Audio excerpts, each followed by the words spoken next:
شكون فينا في العيد ما يديرش لي صابلي؟ انا درت لكم هذو لي صابلي تاع الورده سامبل غير بالمعجون بطريقه سهله وسريعه والمقادير بسيطه. احتفظوا بالوصفه. في ريسيبيون دو الكميه تاعنا تاع الزبده نخلي لكم المقادير اسفل الفيديو. نزيدوا عليه السكر الناعم، حبه تاع البيض تاعنا ورشه تاع الملح، نخلطوهم مليح بالخلاط كرابي كيما مقادير نخلطوهم بيدينا.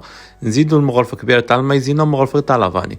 نزيدوا الفارينات تاعنا غير بالعقل بالتدريج بتلاقي معنا هذيك العجينه بلا ما ننساو شويه تاع الخماره تاع الحلويات حوالي 5 غرام.